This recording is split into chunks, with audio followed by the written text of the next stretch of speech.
Hello to all my friends out there. Now I'm in my car. I wanted to mention, your car is really more important in a way than your house, because if you should ever have to evacuate, your car is going to save your life. It's going to let you get in your car and drive out of town and evacuate. So hopefully today, and I started trying to change my mindset towards my car, as my car is a car home and my car is going to save my life. So I have always I have never spent money on cars. I go, oh, why should I? It's just driving me to the grocery store. But really, that is not really accurate.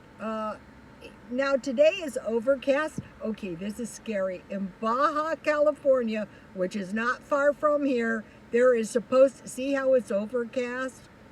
There is supposed to be a hurricane, and this hurricane might come up from Baja California and hit us. So that's why I'm not washing the car today, because if a hurricane comes, then rain will come and my car home will get clean.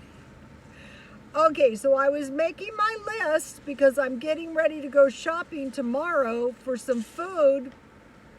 And so I want to do a food storage video. Okay, when my son was small, we would address everything as it came up. Oh, I want to show you something. See my rings? One ring was $3,000 and I got it marked down for $1,000. And one ring was $10. And what happened on the one ring was in the beauty shop, they took my rings. My son bought one and the other one was a $100 ring, and it was, a little ring, and it was in this style, and I've been wearing them for years. And so I was so pissed. I bought a $10 ring and I go, blank, blank, I will wear this ring, and every day I wear this ring, you are responsible for me wearing a $10 ring because you stole my rings. So this is the $10 ring that I have worn for my other ring that I wear on this finger. See, my knuckle is swollen, so now I'm wearing my $10 ring. And this is the good ring. I bought this ring when I got 1 million views on YouTube for a treat for myself. This is a really good ring. This is a $10 ring.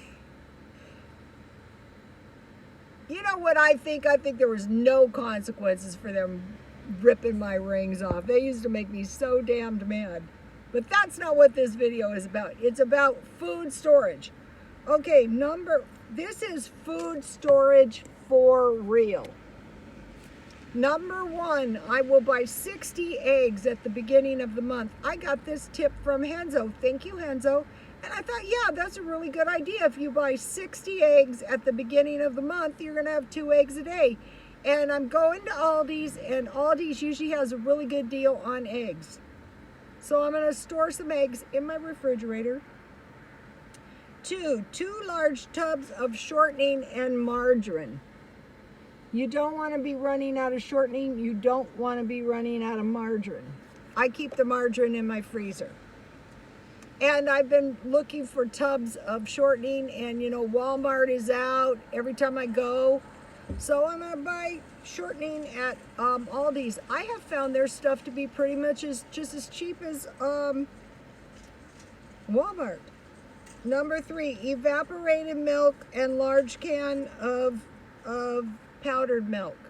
So those big tubs of milk for like $15, I'll buy at least one of these, and then I have evaporated milk, but I'll probably buy 6, and the cheapest is Aldi's. 60 eggs, 2 large tubs of shortening and margarine, and evaporated milk, large can powdered milk. Large cans of fruit. Okay, if you buy 5, that gives you 30 servings of fruit. So every now and then I will buy 1 or 2, 99-cent only. No, for fruit you have to go for the large cans for $1. You have to go to Dollar Tree. large cans of vegetables, the large ones, the potatoes. I am not messing around, you know. I think a recession is coming, and I want to make sure that if it does, I can protect all my money because I don't have to buy food. Large cans fruit, large cans vegetables. If you buy 5, that's 30 servings. You know, a lot of the food storage videos are very nebulous what to do and why. You want fruit and you want vegetables, and one of the things on vegetables include tomatoes. The large cans of tomatoes, you can make tomato sauce, you can make tomato paste, you can make tomato paste by cooking your tomatoes down. It might not be exactly like tomato paste, but you know, if you have those large cans of tomatoes. But I also stockpile tomato paste and tomato sauce and rotel tomatoes, because then you can grind it and make your salsa. So you have large cans fruit, large cans vegetables, Velveeta cheese. Okay, the cheapest place for Velveeta cheese is Aldi's. So let me give you a shot at the list in case you guys might want to. And so then now what I'm going through is do I have flour? Yes.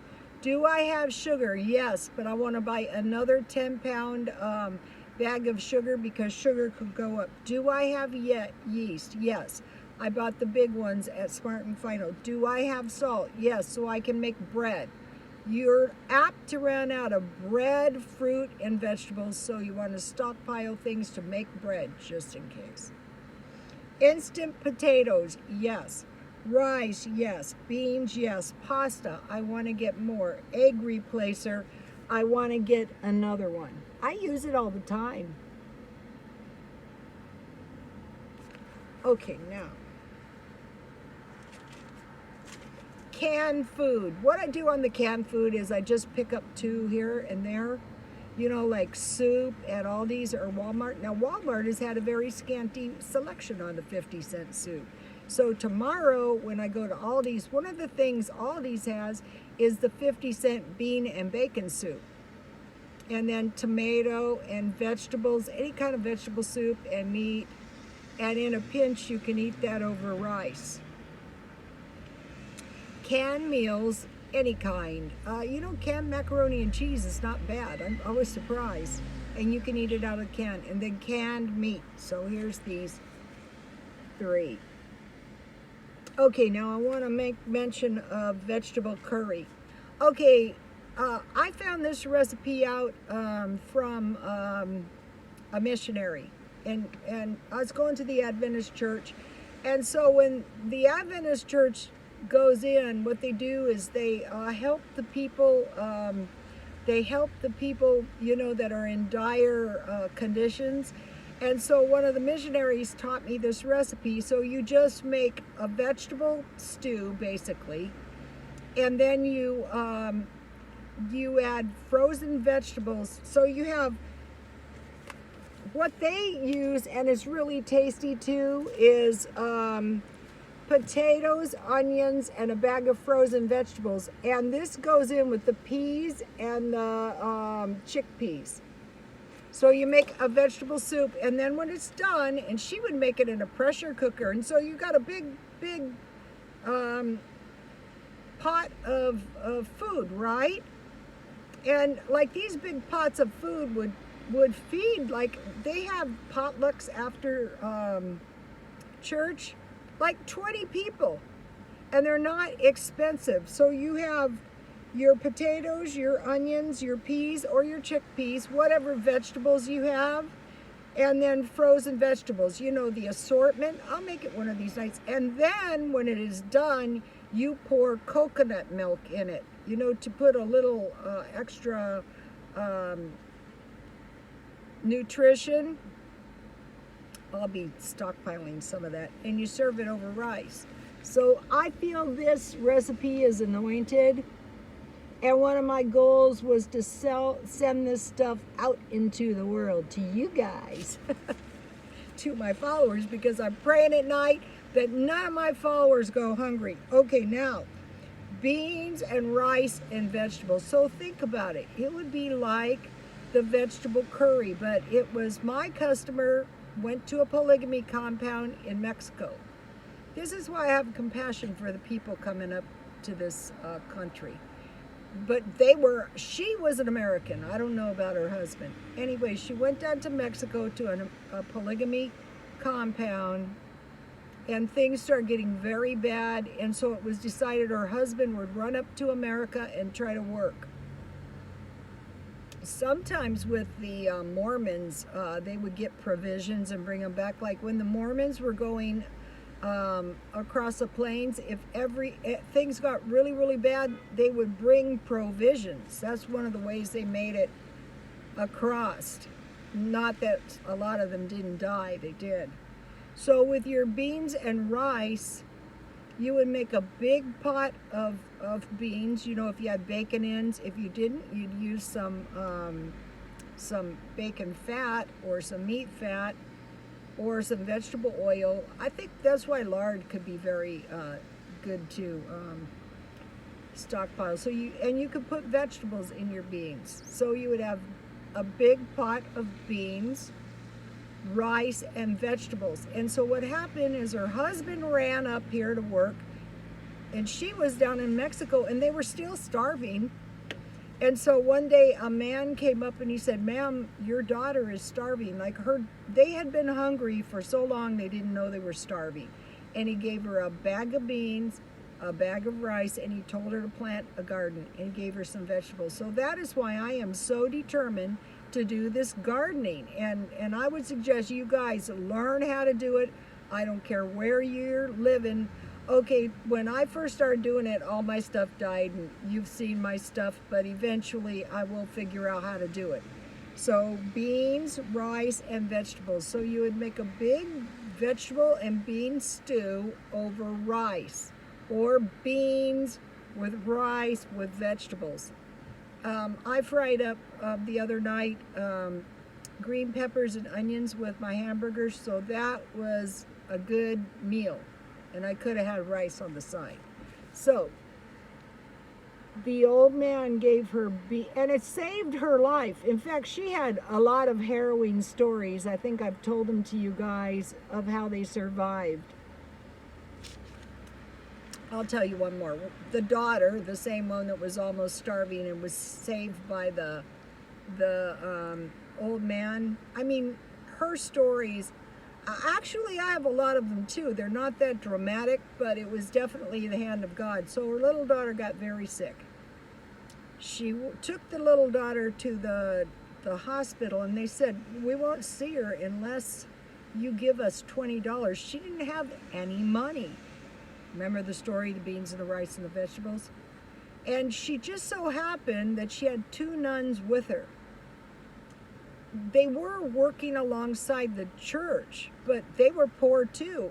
If you've ever seen missionaries, a lot of missionaries in the foreign countries, like the nuns, and they're in the orphanages, it's nothing but horrible, right? So you don't have any food, you go to the churches, they don't have any food. So she had the sick daughter, the hospital wouldn't see her, she had 2 nuns, and she had herself. So she went outside of the hospital and she said, "We have to pray. If I take her home, she's going to die. If I'm here," this is like when disaster strikes. "What do you want? Certain death or certain death?" So she said, "We have to pray. If I take my daughter home, she's going to die." And don't think these conditions could never happen again. That's why I want to tell you the story. So she had the 2 nuns and she had herself. There's 3 of them, and they started praying to God for help. And praying and praying and praying. Not for just a minute, not for just an hour. I mean praying to God for help.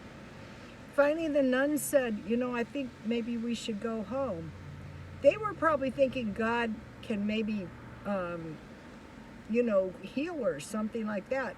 Many times, I have prayed for healing, and I've told you guys some of the stories, but she said, "No, if I take my daughter home, she will die," and she was dying.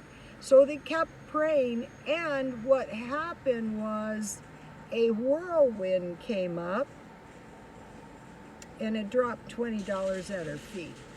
And that is a miracle. And the daughter lived. So don't forget that. When things look bleak, pray to God for help. It's never failed me, never. One time I was taking a lot of classes and I had a very heavy backpack and I went to throw it in on the floor and I hurt my back. And mind you, I'm a hairdresser. And I couldn't straighten up.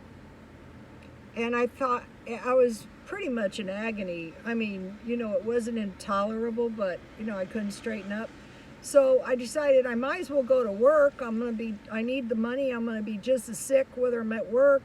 And I went to work and I was working for this lady, Lucy. And I said, Lucy, and I told her, I threw my back. I said, my gosh, I can't straighten up. And I no more got the words out of my mouth. And it was like a river just carried away. And I go, Lucy, Lucy, it's gone, it's gone. And I was fine from that minute on. That's why when I would tell people, to pray for healing, they would look at me like, are you a lunatic? But don't forget that if things get very crappy, pray to God for help. So there's the beans, the rice, and the vegetables.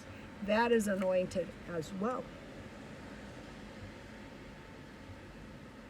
Sometimes God uses events to help his people in times to come. Okay, now I have another one. Rice and barley. Okay, in the Bible, the barley, the wheat, the rice, and the wine, if those things dried up, it was bad. So you want to stockpile barley. Well, guess what? Why don't you step down to the local store and find some bags of barley? I did find it at Sprouts, and I will be stockpiling. I'm going through the list. What do I need to get? Okay, one thing about barley is it won't go bad. So you make yourself a big batch of barley. Somebody mentioned barley and on comments. I think it was Florence Nightingale. Hi Florence, thanks for the cutting board.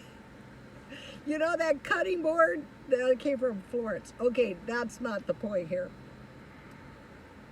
Barley and mushrooms is very delicious. So you make a big pot of barley soup, with potatoes, onions, and don't forget split pea soup. Thank you very much, Jan from New York City saves money. Barley or split peas, and you make a big pot of soup, and then you can serve that over rice. And you want to stockpile grape stuff, and you want to stockpile wine, oil, otherwise shortening.